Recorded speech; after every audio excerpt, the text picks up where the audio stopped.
evening, America. I'm Jimmy Beaver, and this is the Beaver Dam. Ladies and gentlemen, today is a day that will line up with 9/11, the JFK assassination, and Pearl Harbor in American history. Today, December the 9th, 2009, is a day that will live in infamy. Famed stage actor Matt Rogatis, after many unsuccessful attempts with women, has decided to retire from the world of dating, deciding that self-gratification is the way to go. PNN correspondent Michael Burt Slapdyback is now outside Madison Square Garden, where Rogatis is about to make it official. What's the word out there, Slapdy? Thanks, Beav. I am Michael Burt Slapdyback in front of Madison Square Garden here behind me, where tonight, Matt Rogatis is announcing his retirement from the dating game. Ladies and gentlemen, I'm getting word from Rogatis has entered the WAMU Theater. He is now behind the podium. Let's send it upstairs for the announcement speech.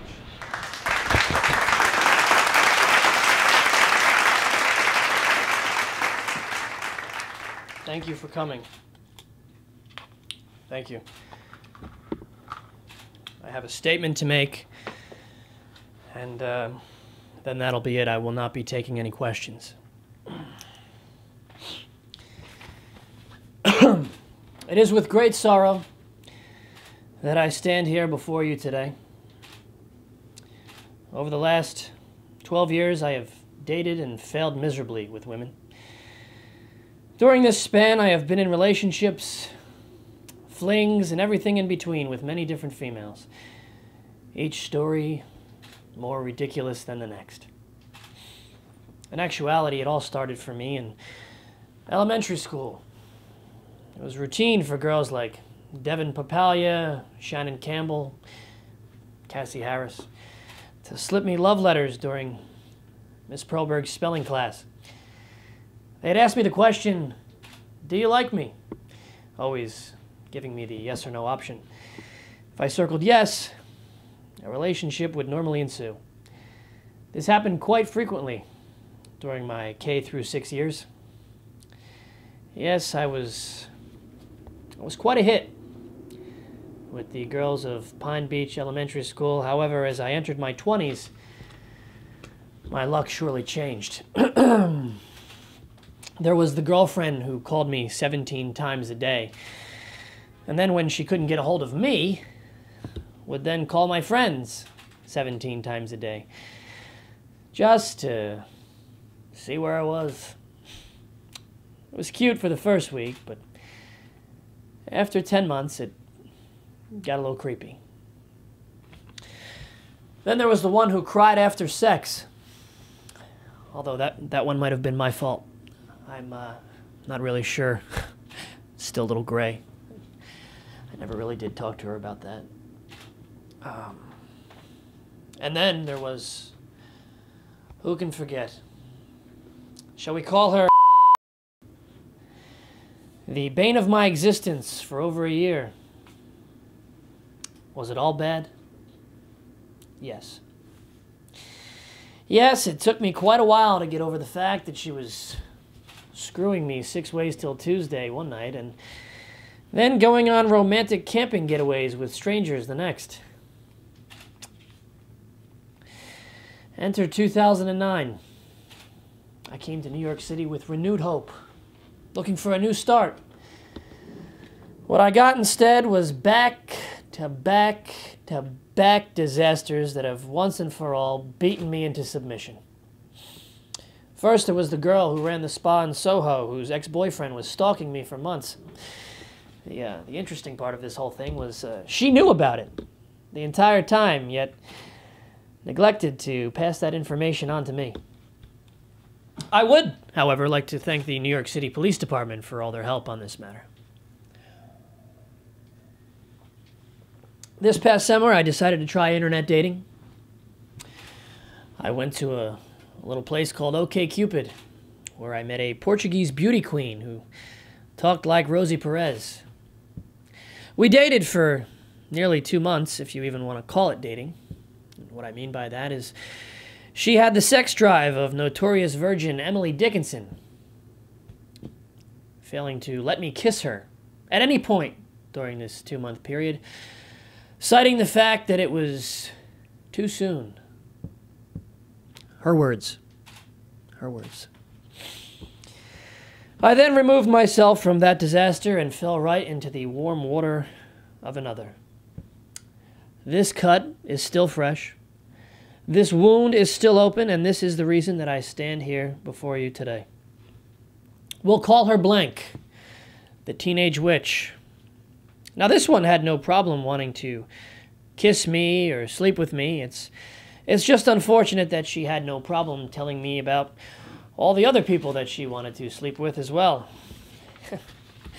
Yes, there were many absurd things that this 32-year-old woman said to me, and whenever I called her out on it, she would get very defensive and tell me that I was jealous and possessive. Allow me, if I may, just to give an example of a few things that happened down on one of our dates. I was taking her out to dinner at Carmine's here in New York City. Good chicken parm. Very good. Very good chicken parm. I was taking her out to dinner, and we were at the table, and we were talking, but actually I was talking. She wasn't paying much attention to me. When she snapped out of her trance, she apologized. She said, "I'm sorry, I was just distracted by that group of men over there."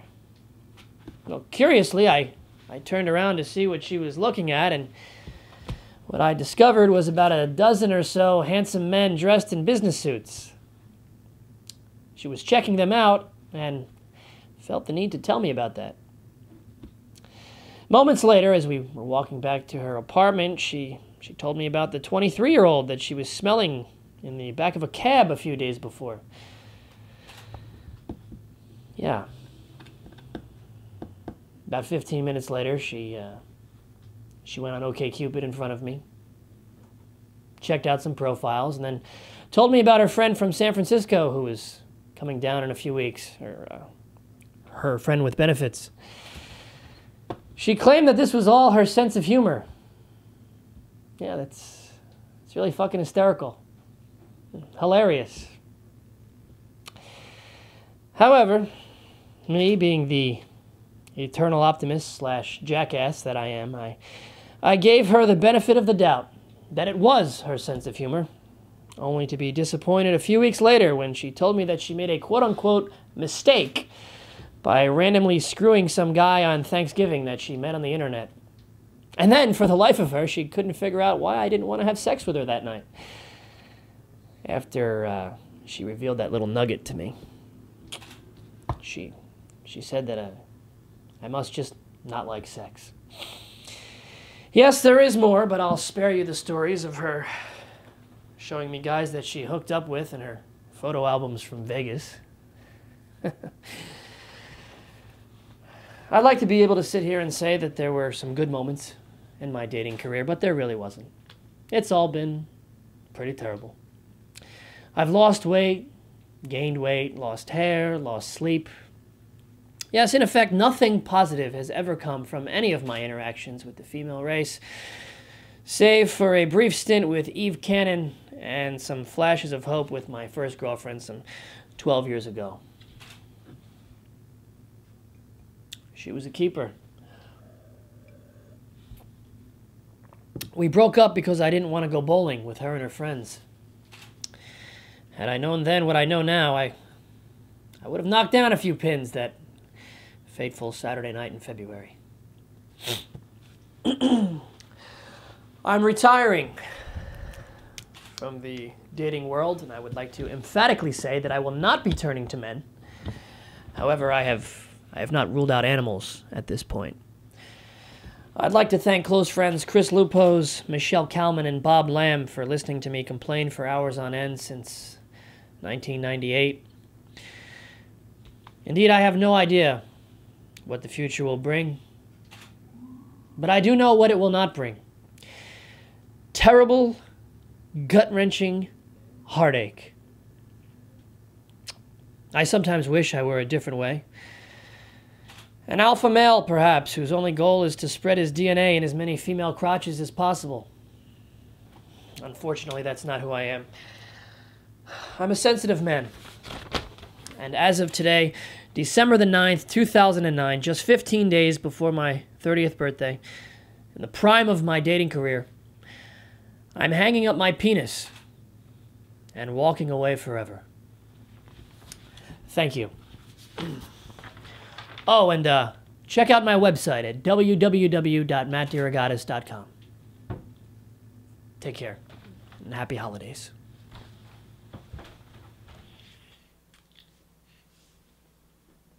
Yes. Disarming words. And boy, that last one sounded like a real...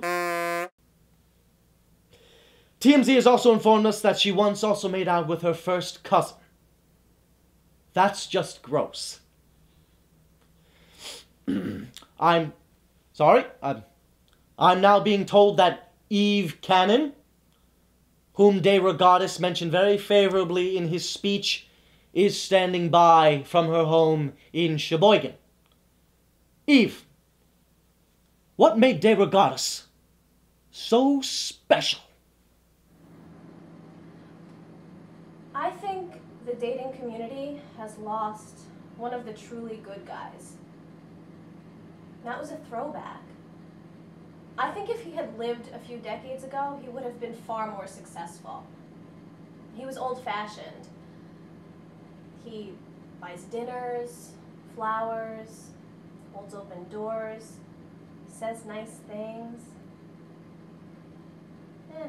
Women just aren't into that anymore. Thank you, Eve. And thank you, Slappy, for the fine field reporting. I'm Jimmy Beaver, and your wood has just been chewed. Join us tomorrow night, please, from the Vatican, where we will be live, asking the age-old question, could Jesus bench his own weight? Good night.